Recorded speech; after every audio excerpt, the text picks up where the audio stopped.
Kamu motong ayam. Motong ayam harus sekaligus shred jadi.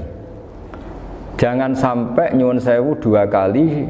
Jangan-jangan misalnya gini, ayam tak potong, pas ke kiri separuh, ya ke kiri separuh hulkumnya. Pak Arifin datang, Assalamualaikum Gus Pak, waalaikumsalam, terus santai jagungan dulu. Jagungan sampai pesonya itu nggak meneruskan. Bareng-bareng balik salam, ingat lagi loh ayam saya ini. Ketika saya meneruskan ini, potensi ayam ini sudah mati atau sudah hidup yang ini masih mazhab Syafi'i loh ya. Atau sudah hidup yang sudah tidak normal. Artinya apa? Penyembelian kedua yang mengeksekusi tadi sebenarnya mengeksekusi barang mati. Yang penyembelian pertama tidak bisa dikatakan penyembelian karena tidak sampai mati. Penyembelian kedua berstatus setengah mati. Nah, kalau seperti itu maka haram. Kecuali itu dilakukan secara fauron. Fauron dicontohkan nyembelih ternyata pesunya kedul terus ngambil yang lain, tapi fauron langsung atau terjatuh ngambil langsung. Ya itu boleh karena ditoleransi. Tapi kalau kalam ajnabi kayak tadi mohon Pak Arifin, seperti Pak Arifin alhamdulillah sih. Jaminan mau rawuh. Dari ayamnya asem mana. Ini harus sebar. Ini orang ngawur betul. Jadi, lah itu sarah. Bicara sampai detail itu sarah. Jadi ada sekian kemungkinan. Jadi termasuk yang diandaikan apa? Nah, hayat mustaqirah itu batasnya yakunu maha ibsorun bi ikhtiyarin wa nutkun bi ikhtiyarin wa harakatun ikhtiyariyah. Hayat mustaqirah itu kalau dia betok-betok itu ya karena karepnya.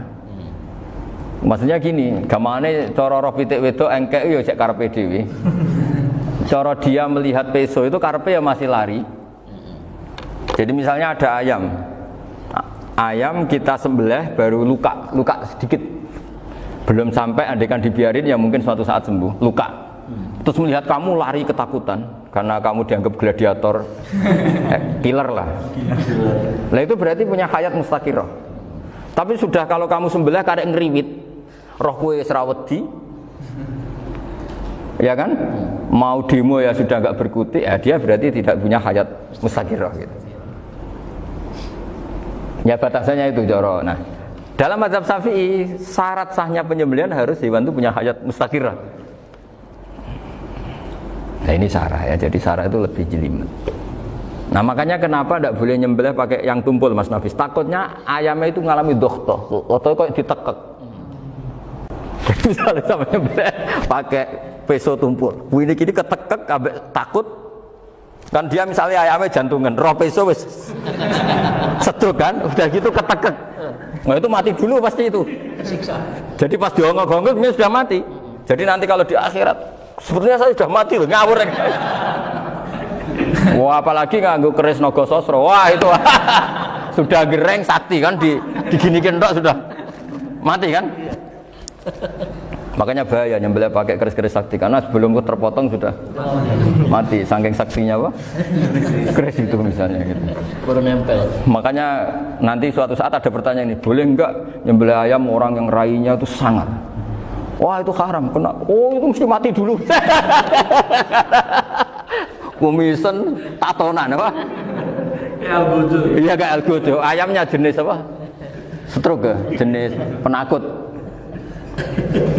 Pas mau disembelih tidak mati. Jadi hati-hati ya nyembelih ayam. Jadi kalau orang kampung Pak Arifin ya, orang kampung mudin kampung. Mungkin kalau orang kota sudah nyuwun sewu enggak peduli. Kalau orang kampung itu apa itu Pak Arifin? Kalau nyembelih jago itu sampai apa itu? Ilatnya dikeluarin dong. Oh iya. Apa ya? Iya karena takutnya katanya beberapa yang kaget itu kelek apa? Ketelan. Iya ketelan ya. Ya itu ya ada kearifan gitu, tapi ya terlalu ya menyiksa ayam. Tapi memang potensi katanya Pak Arif. Katanya yang ahli-ahli itu ya.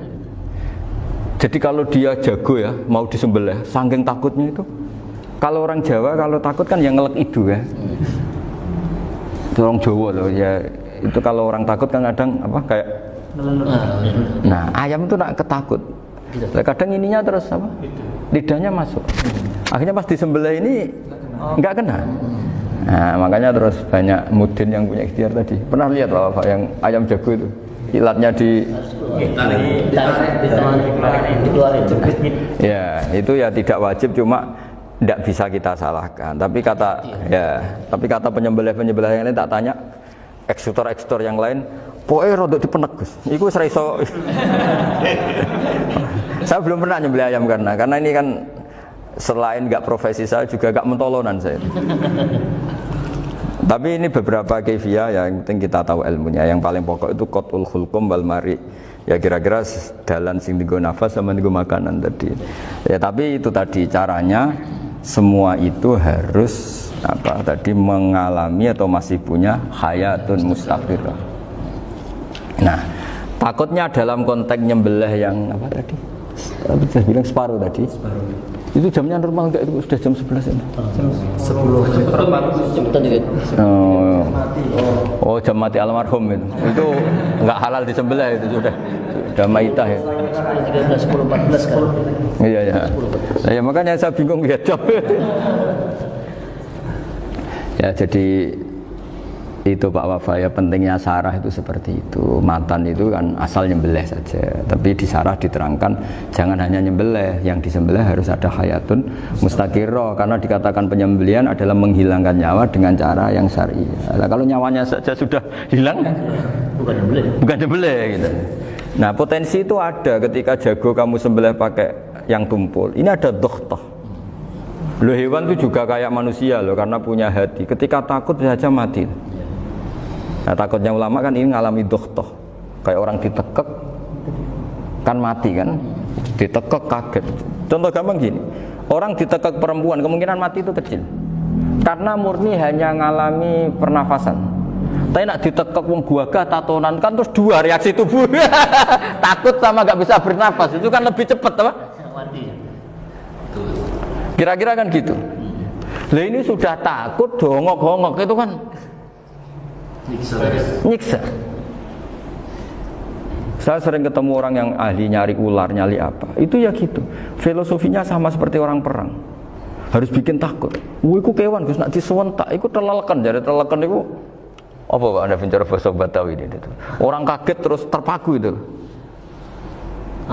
Teorinya Khalid bin Walid kan gitu. Kalau perang supaya musuh takut. Kamu tahu kami siapa? Gertak gitu. Ayat ji'na biqaumin yuhibbunal mauta kama tuhibbunal hayat. Kita ini bawa pasukan yang mereka mencintai mati kayak kalian mencintai hidup.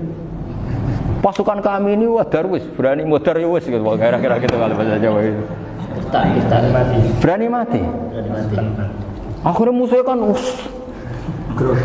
nah, di antara syaratnya perang kan gitu, harus bikin musuh itu takut, gemeter. Nah telelekan itu gampang gitu. Telelekan itu pokoknya tadi loh Pak Arifin, kepaku tadi. Agak berkutik. Paham ya? Nah jangan-jangan ayam yang kita sembelih mau wis wedi dongok-dongok mati duluan gitu. Nah makanya terus kata musannaf kalau bisa itu wa yakunu madzukira bidafatin wahidah. Kali itu usahakan sekali jadi. Tapi itu bukan berarti syarat sahnya harus sekali jadi. Kira-kira karena tadi gak kebayang kan kalau baru separuh tak Assalamualaikum Gus Pak, waalaikumsalam Pak Arifin, sebuti kabarnya. Baru itu terus ingat, diteruskan lagi, kemungkinan ini sudah mati apa?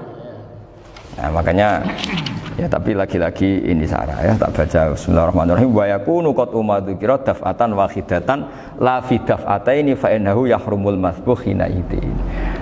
Kalau dua kali, tapi dua kali maksudnya yang satu kali ini mengakibatkan kematian, dikatakan penyembelihan belum sempurna, dikatakan hidup toh nanti pasti mati, berarti tidak mengalami hayatun mustaqirah. Paham ya? Jadi ini semoga dapat barokah dari para ulama. Jadi saya mohon nanti Pak Wafa, Pak Muntaha, teman-teman jangan hanya baca matan ya, pada level alim itu harus baca syarah, karena matan itu nyuwun sewu tidak cukup untuk menjawab sekian kemungkinan. Nah syarah itu sono fardul masalah ya Pak Arifin ya, mengandaikan masalah meskipun belum terjadi ya pengandaian, sehingga nanti kalau terjadi kalau militer itu apa? A, B ya? Alternatif gimana? Kalau strategi itu kan ada sekian A, B, C. Kalau A gagal B sudah siap. Oh militer. Jadi kalau masuk surga pintu satu gak bisa itu kedua lewat teras justru ini sembrono. Bagi Al-Fatihah. Bismillahirrahmanirrahim. Alhamdulillahirabbil alamin. Shiratal mustaqim shiratal ladzina an'amta 'alaihim ghairil maghdubi 'alaihim waladdallin. Pun guys, cukup baru